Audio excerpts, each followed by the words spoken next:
Hey guys, welcome back to today's video. Today is Wednesday, July 13th, 2022, and yes, I do sound different. And that's because I officially have broken my microphone for the first time in about 2 years now. I got this microphone during the height of the pandemic back in 2020. It's a Yeti Blue microphone. Unfortunately, it has now tapped out on me. So now we're going to be put in this position where I have to go ahead and get a new microphone, which I have already ordered. I actually am planning also to go to the mall a little bit later this evening to see if there's a better deal on one, and then I will just end up returning the other one. I'm not entirely sure yet, but for right now, we're going to have to roll with what we have. I do need a microphone. I'm actually going to be away from out of town, I guess is what I would say, for the next 4 days. So it's a bit tricky because I need a microphone before Amazon can get it to me. So I will be getting one hopefully this evening, but I might not sound normal for about a week if that's okay with you guys. I do apologize for this. It will not sound like this. I will try to get one that is much more crisp and a lot less aware of my surroundings, because you can practically hear anything that I do. So I'll try to be very quiet. I'll probably try to avoid touching the screen, touching the computer a little bit, but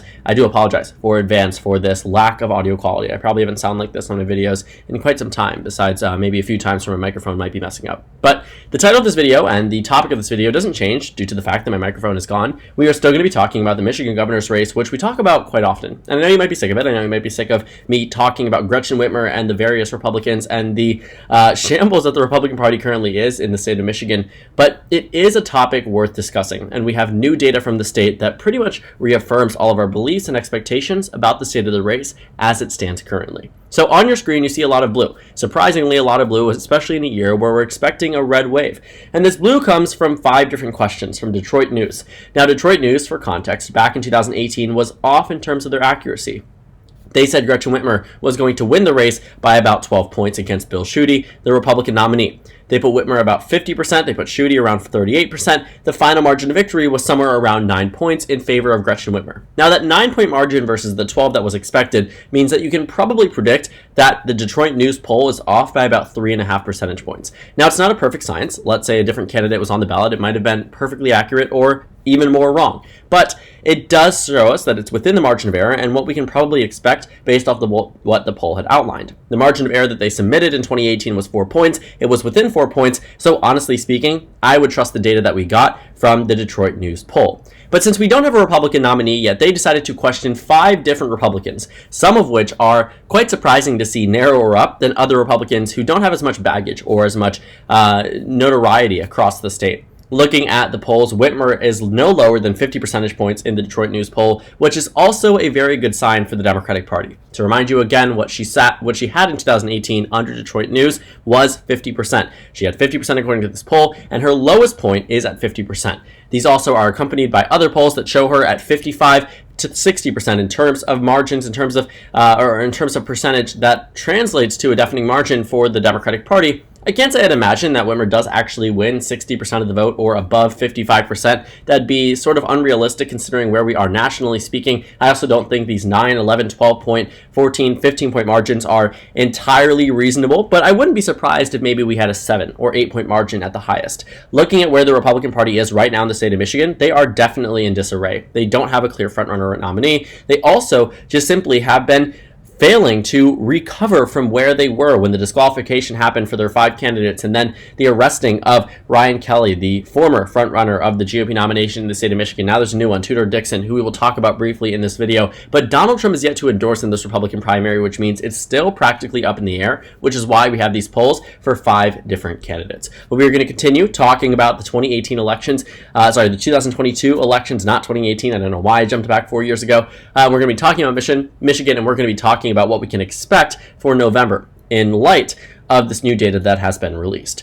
So before we get into the actual hard data and the forecast from FiveThirtyEight, we're going to take a look at history, take a look at 2018. I already showed you the polls. You know that Whitmer won by about 9 points, but just looking at more so on the New York Times map, you really start to understand exactly how substantial this lead was. Looking at Whitmer's margin of victory, it neared 10 points on election night. I don't know if this was entirely updated in time, or maybe Real Clear Politics isn't entirely updated, but looking at the results here, by any margin, by any way to really analyze this, you know that Whitmer won by a pretty substantial margin, especially considering that 2 years prior, you had seen this race go to the GOP on the presidential level. And there was also an incumbent Republican governor.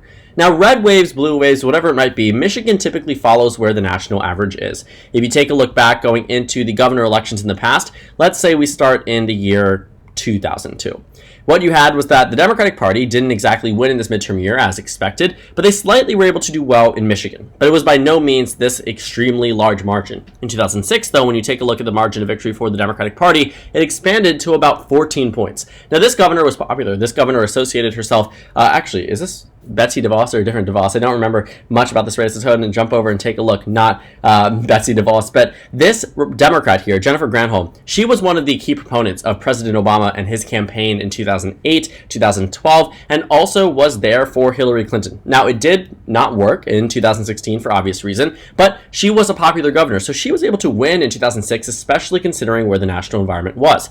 But even with that level of popularity, in 2010, Michigan went overwhelmingly red to Rick Snyder, who won by 18.2%. Now, Rick Snyder is the governor that the Flint, Michigan water crisis happened under and continued under for nearly a decade and continued beyond his realm, beyond his leadership. But this 18.2% margin really showed that Michigan, considering where we were in 2010, really was willing to swing so heavily in favor of the GOP. Now, 2 years prior, Obama had won Michigan by 17 points. To see a Republican up by 18.2% shows just how impactful this red wave year was, in addition to the fact that Republicans had a strong candidate, at least at the time. For context also, you had New Mexico going red, Nevada going red, Illinois going barely blue by just 1 point, Minnesota by just 1 point, Pennsylvania red, Wisconsin red, you had Connecticut between a point, Rhode Island between a few percentage points, and the Democrats didn't even end up winning it, got third place in that race. I mean, what you found was that this environment in 2010 was so conducive to a Republican victory, and they jumped on it in Michigan. You head over to 2014, very similar story, except Rick Snyder's popularity dropped dramatically. His ability to win dropped dramatically, but he still held on. Why did he hold on? Because Michigan was in a red wave year, as 2014 was, and wanted to vote for a Republican. It didn't matter that they had voted for Obama 2 years prior, or 6 years prior, or were on track to vote for Trump by a narrower margin than 4 percentage points. Michigan still listened and really moved along with the nation and moved in favor of the Republican Party in a red wave year. Then, of course, when 2018 rolls around, it goes back to being a blue state, goes back to being a year that the Democratic Party does well, and thus Michigan flips back to the Democratic Party. But we might see it defy expectations, as it did in 2002, except this time on a much more notable level. Because these numbers, what we are seeing, isn't exactly this 2 to 3 point margin of victory that we saw in 2002 for the Democratic Party, but rather 9, 11, 12, 14, 15 point margins. And it also goes to say that based off of where these polls are, if we were to take other candidates, for instance, James Craig, the previous Republican frontrunner until he was disqualified by the Michigan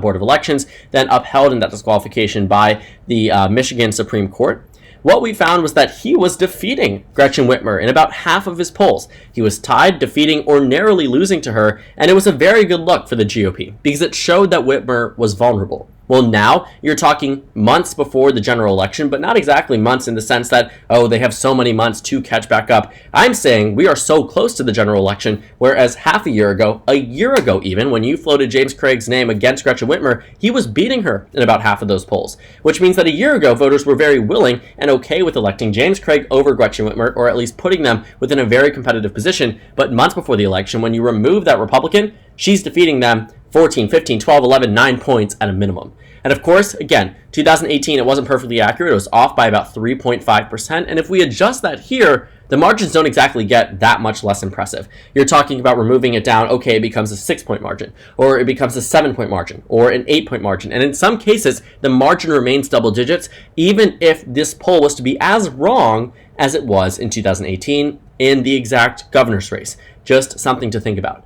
The predicted betting markets also really tell you exactly what you can expect. Now, Tudor Dixon is the frontrunner in the Republican nomination. Not only do the predicted betting markets suggest it, or any other betting market that you take a look at, but also what we've seen in terms of speculation from the media, in terms of the Trump endorsement, and also a new poll that shows Tudor Dixon with a double-digit lead over all other Republicans. So it puts her in a pretty good position, especially when it's a 5-way race now. Any vote splitting helps her as long as she ends up with that plurality, which it looks like that she will. But in terms of the general election chances, it has gotten a lot worse for the Republican Party. You can see that less than 3 months ago, Republicans were the favorites to win this governor election. That is no longer the case. The Democrats are now the very clear favorites, enough so that I've drawn parallels, and you can see the parallels very clearly in the expectations for the Democratic Party between now and August of 2018, meaning that around this time frame, if we were to jump ahead a month and go back 4 years, the Democratic Party had an equal chance of victory in the state of Michigan then as they do right now, which means we could very well be on track to a 2018 type of victory, despite the national numbers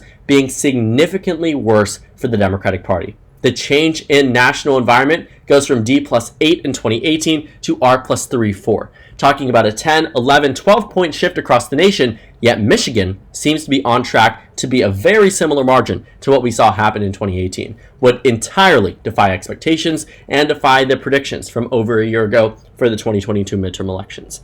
And looking at the 538 forecast, we aren't exactly told a different story than what we are looking at right now. The forecast here shows that Gretchen Whitmer is clearly favored to win. Now, they don't have Tudor Dixon as the Republican nominee. I do believe that once they input her as the nominee, Dixon will rise in chances, but not rise to a point where she's defeating Whitmer or even really coming that close.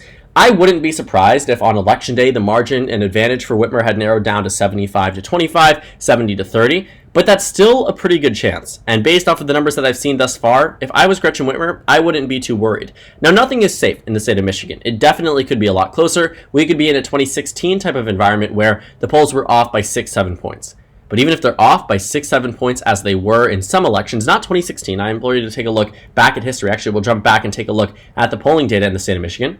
What you find is that even if you were to be wrong by 6-7 points, in a bad case and a worst case for the Democratic Party, they still win against all of the other contenders. And some people might say immediately, they look at this and they say there's no way a Republican is at 37%, and I wholeheartedly agree. I do not believe a Republican should be or could be at 37%, especially where we are nationally. This does have to do with low name recognition.